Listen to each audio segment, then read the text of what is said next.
from the Permanent Representative of Ukraine to the United Nations, dated 28 February 2014, addressed to the President of the Security Council, document S/2014/136. The agenda is adopted.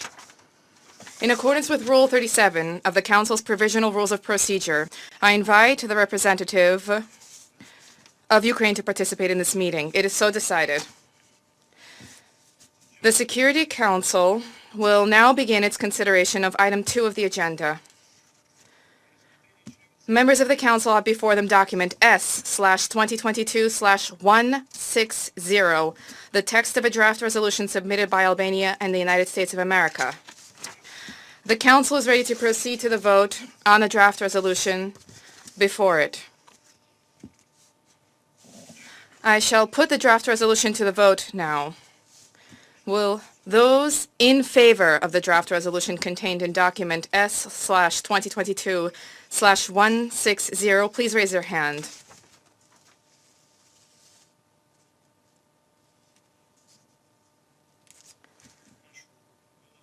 I request that those who are voting, I request that those who are against the resolution raise their hand. Abstentions, kindly raise your hands.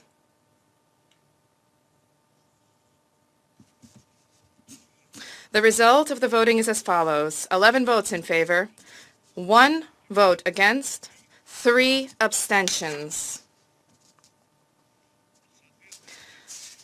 Given,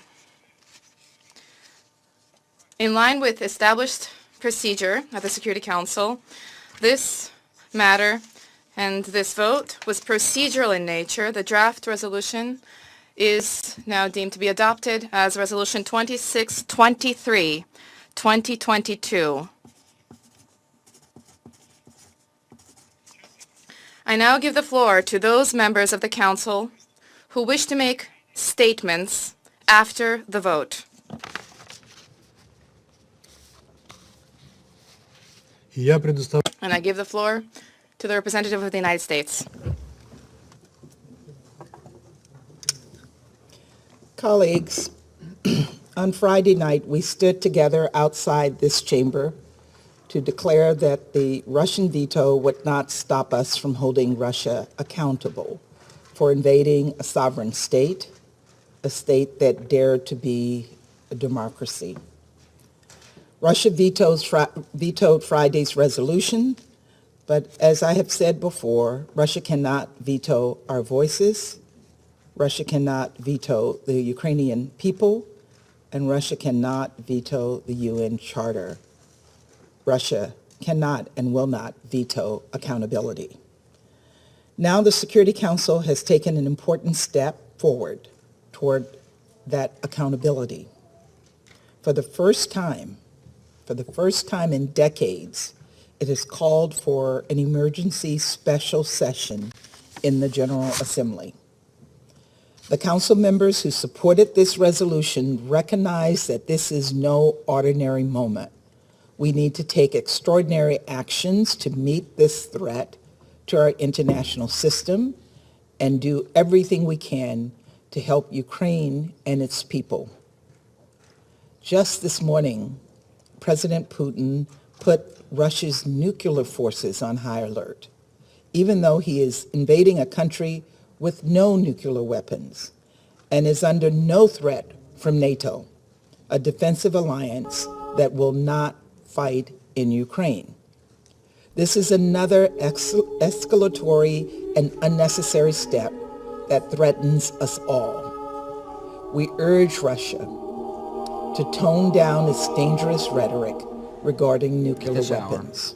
American and coalition These are issues that affect all member states. And now in the General Assembly, they can all make their voices heard on Russia's war of choice.